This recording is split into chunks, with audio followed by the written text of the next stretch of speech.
Estamos voltando com o programa Encontro com a Justiça, queridos ouvintes, prestigiando com muitas perguntas aqui, pergunta da ouvinte Juliana, através dos telefones 30790952, 30790938 e assistindo o programa através do site www.redejuridicatv.com.br. Presidente Luiz Fernando Ribeiro de Carvalho, a nossa ouvinte Juliana, ela nos saúda a todos, dando bom dia e quer que pergunte ao senhor o seguinte: haverá manutenção da realização constante de concursos para ingressos na magistratura e também para servidores? É a pergunta da nossa ouvinte Juliana. Muito obrigado, Juliana, pela sua pergunta, pela sua participação. Eu agradeço a Juliana e a pergunta dela me lembra aquela afirmação sobre a democracia, né, de que é o pior de todos os regimes, à exceção de todos os outros, que é de Churchill, e que pode ser adaptada para o concurso público. É a pior de todas as soluções para o recrutamento, para a formação dos quadros do serviço público, é a pior de todas, à exceção de todas as outras também. Então é evidente que a política correta e prevista na Constituição para a admissão de servidores e magistrados nem se fala, tem que ser do concurso público. Concurso é a forma democrática, é a forma correta e de preferência, né, tem que ser isento de qualquer dúvida sobre a existência de eventual mácula. Tem que ser um concurso que a sua organização, a sua estrutura, a sua formação e condução não deixem margem a dúvidas quanto à correção do método de recrutamento. É o melhor método e não há que discutir com relação à sua continuidade pelo Tribunal de Justiça, tanto para magistrados quanto para servidores. Muito bem, desembargador. Boa a resposta, pelo menos facilita o raciocínio do ouvinte, porque o compromisso do programa é também com o ensino, com o ensinamento, com a transmissão de informações úteis. Duas observações, se me permitem. A primeira delas é que os debatedores, os candidatos que não puderam comparecer, eles estão presentes, porque eu vejo aqui no programa do desembargador Milton que ele também se preocupa com o destino do juiz de primeiro grau e também se preocupa com o incentivo aos servidores. Da mesma forma, estamos também nos lembrando da administração anterior do desembargador Sveita, em que ele imprimiu uma velocidade incomum para nós, magistrados de carreira, é incomum, porque grandes administrações do tribunal foram realizadas por aqueles que ingressaram pelo quinto, né? Antônio Carlos Amorim, né? O nosso Loretti, que é uma figura ímpar. Pois bem, o fato é que as dúvidas quanto ao judiciário permanecem. Temos aqui ainda mais uma vez a participação do doutor Ubirajara Chagas Fábio, que já foi mencionado, em que ele diz, olha, cada vez mais se observa um poder judiciário que está longe da sociedade. E ele diz, olha, não entendo aqui auxílio a magistrado, alimentação, educação, etc., pagos por uma maioria da população que, quando precisa de serviço, tem como resposta a morosidade de suas ações, os processos eletrônicos que vivem dando problema, obras faraônicas, isso tudo faz parte da indagação do doutor Ubirajara Chagas Fábio. E, afinal, como resolver esses problemas que já foram, soluções que já foram prometidas, mas que ainda não se integram. Com a palavra o candidato. Bem, eu saúdo a chegada aqui entre os nossos convidados ao programa, doutores Ciro Damasceno e Antônio Carlos, do presidente da Maerge, Rocidélio Lopes da Fonte, que está aqui abrilhantando com sua presença o programa. Essa questão tocada pelo doutor Ubirajara, eu acho que, como algumas outras, decorre de não da parte dele, mas da parte de quem formaliza certas situações, de um desvio de enfoque. Para mim, qual é esse desvio de enfoque? Muitos não sabem que a magistratura ficou até 4, 5 anos sem nenhum reajuste. Ou o Supremo Tribunal Federal não mandava projeto, ou então o projeto não era apreciado, era arquivado, e não havia nem aquele reajuste mínimo que o artigo 37(10) da Constituição determina, que é a reposição inflacionária, durante 4, 5 anos. Aí começaram a surgir soluções, a meu ver, paliativas, de auxílio isso, auxílio aquilo, que na verdade não se comunicavam aos aposentados, ainda tinha essa grande vantagem. Quer dizer, o aposentado, esse desconhecido, né, não era contemplado por essas verbas acessórias. Então as verbas tinham dupla finalidade: suprir uma ausência leviana e ilegal da ausência do reajuste da reposição inflacionária e, segundo, excluir os aposentados da incidência na sua percepção. Então, na verdade, o que é preciso fazer realmente, aí a sociedade não compreende, que aí sai numa manchete enorme: os juízes receberão auxílio educação. Não se publica que o Ministério Público já recebe, que outras categorias já recebem, etc. Não se publica porque não dá ibope. O que dá ibope é juízes receberão auxílio educação ou auxílio alimentação. Não interessa quantas categorias recebem com o nome de ticket de refeição, vale refeição, vale isso, vale aquilo, vale tudo, né? E então, depois de um longo e tenebroso inverno sem reajuste, vem um auxílio desse para ficar no lugar do reajuste e eliminar o aposentado. Então, na verdade, eu acho que, se não estou censurando esses auxílios, que eles vieram suprir necessidades inadiáveis face à ausência de qualquer reajuste do vencimento, do subsídio. Agora, o que não é possível é não se resolve o problema do juiz, da magistratura. Esse juiz, quando se aposenta, perde esses auxílios todos. Quer dizer, é muito cômodo para o poder público isso aí. Porque isso aí, quando o juiz se aposenta, assim como o aposentado não recebeu desde o início, foi excluído desde o início, o juiz que se aposenta ou o desembargador que se aposenta também para de receber. Então isso aí é quase um investimento, é quase uma aplicação financeira. De maneira que eu considero que o caminho correto, doutor Ubirajara, é partir-se para parcelas de subsídio e de tempo de serviço. Não precisa de mais nada. E a reposição inflacionária. O que tem que fazer é ter a coragem de dar a reposição inflacionária para que o juiz não fique ganhando menos no ano seguinte do que no ano anterior. E o adicional de tempo de serviço, que várias categorias, se não todas, do serviço público recebem. E por que o juiz vai ser excluído? Essa palavra subsídio, aliás, é considerada antipática pela sua própria significação, né? Subsídio geralmente quer dizer auxílio, quer dizer ajuda, uma bolsa isso, bolsa aquilo, com o nome de subsídio, um nome mais sofisticado. O nome correto realmente é vencimento. É o nome da tradição do direito público brasileiro. Então, eu considero isso. O aposentado é excluído, o juiz da ativa recebe uma compensação enganosa, porque daqui a pouco ele vai ter isso excluído também, e ainda se dá alimentação à mídia. Ainda se alimentam manchetes de que os juízes vão receber. Não interessa quem já recebe. Candidato, seu tempo acabou. O que interessa é que os juízes vão receber esse auxílio ou aquele auxílio. Aí chove em carta dos leitores, chove isso, chove aquilo. Não precisava nada disso. Basta cumprir a Constituição. Candidato, seu tempo acabou.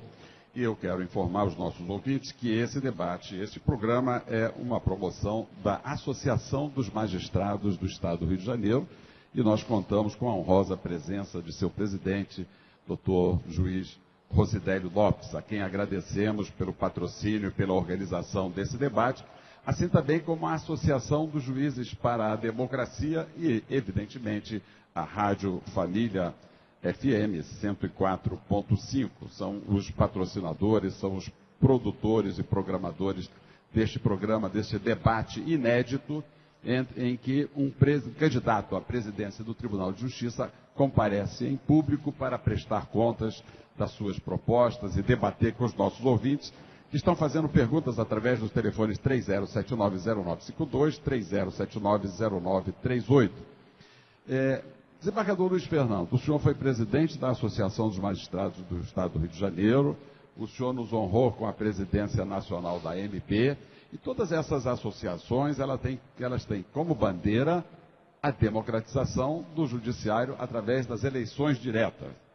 Explique para os nossos ouvintes por que Vossa Excelência votou contra essa proposta de democratização através da eleição direta no órgão especial. Eu falei que ia dar na canela. No pleno? Não foi no pleno? No pleno. Olha, pela primeira vez, eu vou ter que responder uma pergunta com uma resposta aparentemente dúbia. Eu não posso explicar. Eu não posso explicar porque eu não votei contra essa proposta. Eu não votei contra essa proposta. Eu votei a favor da eleição direta, ou seja, do juiz de primeiro grau votar para a eleição dos órgãos diretivos do tribunal, só que eu fiz uma observação, porque nós estamos há 15 anos lutando no Congresso pela aprovação de PECs, propostas de emenda constitucional, que instituam a eleição direta. Então, das duas, uma, ou nós estamos há 15 anos mirando o deserto, fazendo coisa nenhuma lá no Congresso, lutando por coisa nenhuma, porque se era possível fazer isso por uma emenda regimental, não precisava de emenda constitucional. Então eu votei a favor, sou a favor da eleição direta, vírgula. Vírgula também existe, ou não existe? Vírgula também existe. Com a observação de que essa instituição da eleição direta depende da aprovação de emenda constitucional no Congresso, porque a Constituição diz que os tribunais elegerão os seus órgãos diretivos e elaborarão seus regimentos internos. Assim como os juízes de primeiro grau não elaboram regimento interno, porque isso é atribuição dos tribunais, o juiz de primeiro grau não vota na eleição, porque diz a Constituição, artigo 96(1)A, os tribunais elaborarão seus regimentos e elegerão seus órgãos diretivos. Então eu sou a favor, mas eu não sou a favor de atropelar a ordem constitucional. Por quê? Porque geralmente quando se atropela a ordem constitucional, quem sofre é o mais fraco. Geralmente, quando se atropela a Constituição, quem sofre é o mais fraco. Então, aqui, como eventualmente não seria o mais fraco, então aqui eu cedo um terrenozinho. Né? Aqui eu vou admitir uma lesão à Constituição. Não é nada disso. Na verdade, precisa de emenda constitucional. Agora, eu sou a favor no mérito, evidentemente, eu sou a favor, e nem me lembro há quanto tempo, acho que há mais de 20 anos, eu sou a favor. Então, eu não posso responder a pergunta na sua literalidade, explicando por que eu votei contra, porque eu votei a favor. Desembargador, o senhor vai conviver, não só na sua presidência de Câmara, que o senhor exerce hoje, mas em qualquer outra função que o senhor venha exercer, o senhor vai conviver com mistérios e equívocos. Nós fizemos concurso para juiz de direito. Eu nunca fui juiz substituto. Eu entrei na magistratura como juiz de direito.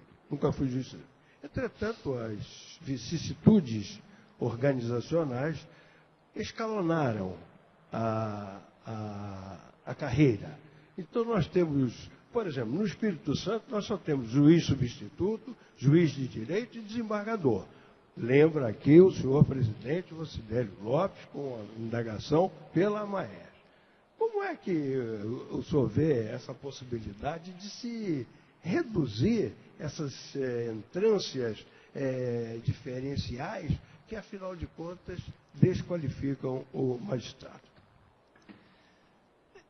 Realmente esse é um problema que já existe há muito tempo. Quando eu ingressei na magistratura, não existia o juiz substituto. O juiz podia ser titular de comarca desde a primeira investidura. Mas havia o juiz de primeira entrância, de segunda entrância e de terceira entrância, que era a entrância especial. Ainda havia o Tribunal de Alçada como entrância e havia o Tribunal de Justiça, quer dizer, eram 5 entrâncias. Hoje já melhorou bastante, porque tem o juiz substituto que a Constituição obriga. Esse não depende da vontade do tribunal, nem de alteração regimental nenhuma. A Constituição obriga a ter juiz substituto.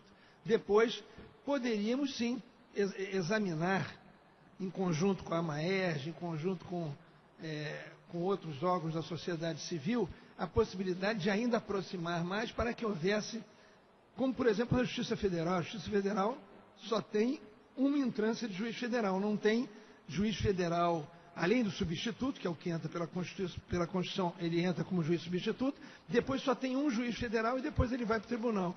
Eu não tenho nenhuma prevenção, nenhum pensamento contrário, porque eu já venho de uma geração que participou de um processo de enxugamento das entrâncias. As entrâncias foram diminuindo. Então, eu acho que esse processo é salutar, ele pode continuar, evidentemente, com limitações. Eu não posso pensar em acabar com o juiz substituto, porque a Constituição não permite. Aliás, a respeito desse problema de regimento interno, pretender alterar a Constituição, já se falou aqui em alteração regimental, eu gostaria de dar uma informação, talvez em primeira mão, aos ouvintes da Rádio Família, que na pretensa alteração do regimento interno pelo Tribunal Pleno do TJ, no dia 21 de agosto, na sessão do dia 21 de agosto, nenhuma proposta alcançou 91 votos, que é o quórum regimental para se ter o regimento como alterado. A proposta que alcançou mais, alcançou 84 votos. Então, estão conduzindo, a meu ver, de maneira equivocada, eu respeito, mas considero equivocada, um processo eleitoral com base num regimento que não existe. E não existe por quê? Não foi submetida a redação final ao Tribunal Pleno e foram dados como aprovados dispositivos com quórum abaixo do quórum mínimo regimental para alteração regimental. Então, nós estamos lidando com uma espécie de ilusão de alteração regimental. Isso é bom que os ouvintes tenham conhecimento. E, evidentemente, para arrematar o raciocínio, nenhuma alteração regimental, não é? Por maior que seja o quórum que obtenha, pode obter 1.000 votos, 500 mil votos, pode alterar a Constituição Federal. Quer dizer, o problema então, é de hierarquia das normas. Quer dizer, então, que essa alteração regimental, ela não valeu, por não ter atingido o quórum. Doutor Damasceno, há quem pense que valeu, né? Que estão conduzindo aí uma série de medidas e providências com base nessa alteração que eu chamo de suposta.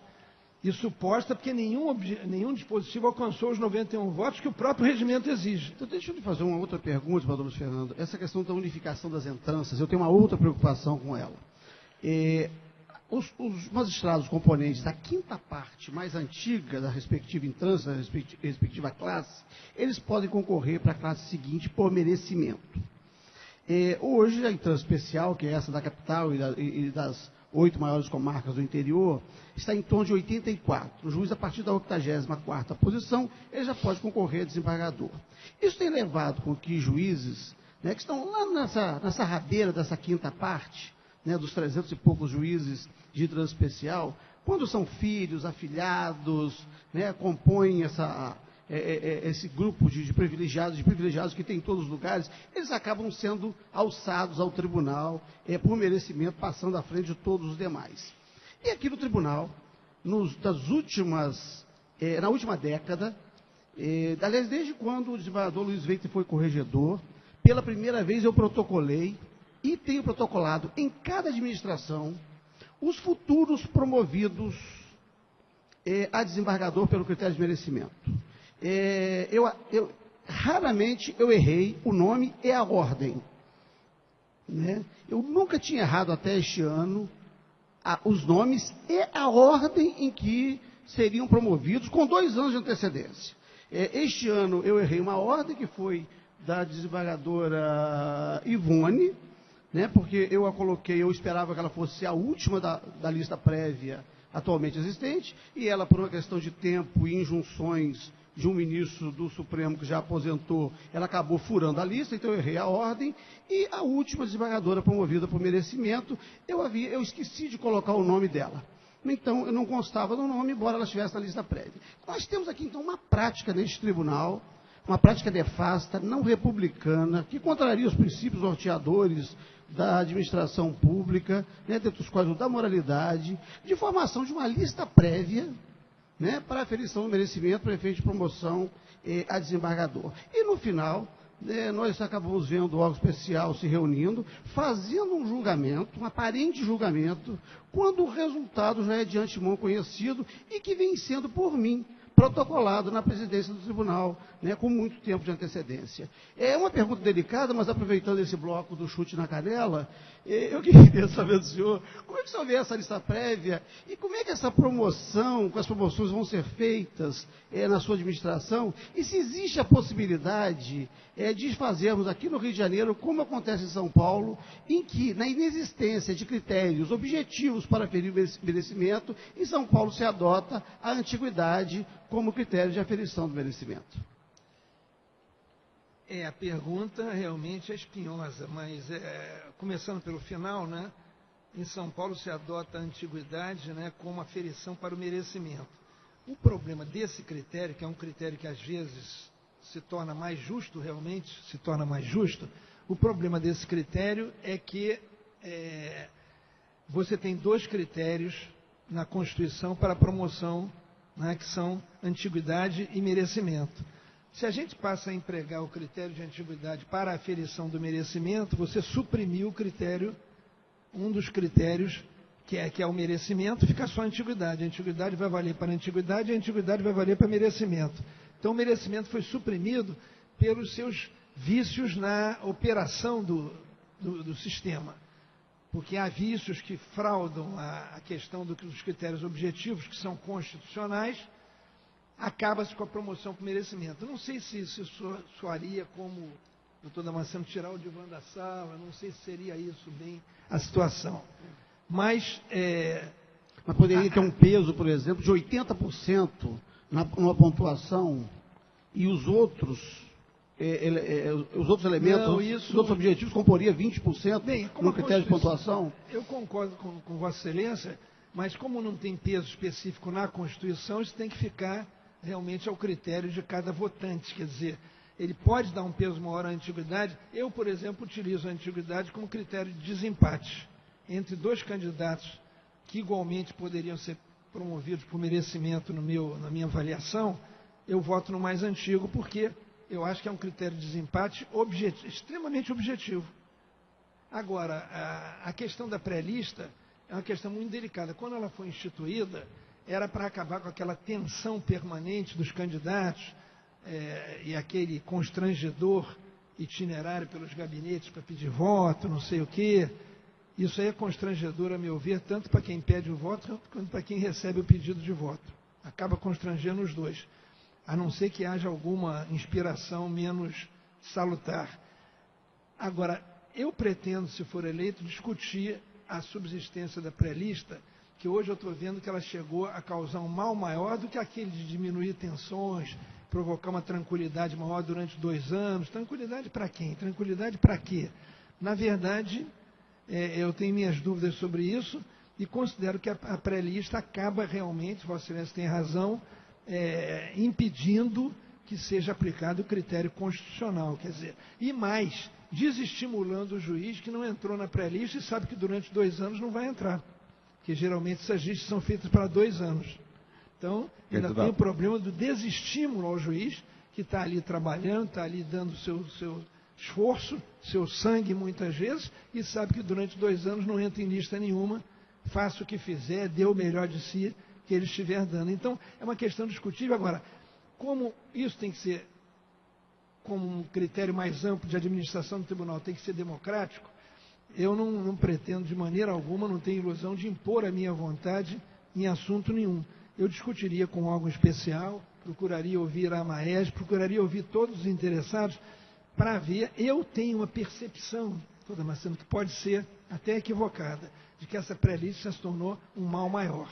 Mas não pretendo impor um critério, pretendo, ao contrário, fazer dela mais um item de administração democrática do tribunal, chamando algo especial, a Maes e outros interessados para discutir a sua subsistência ou não.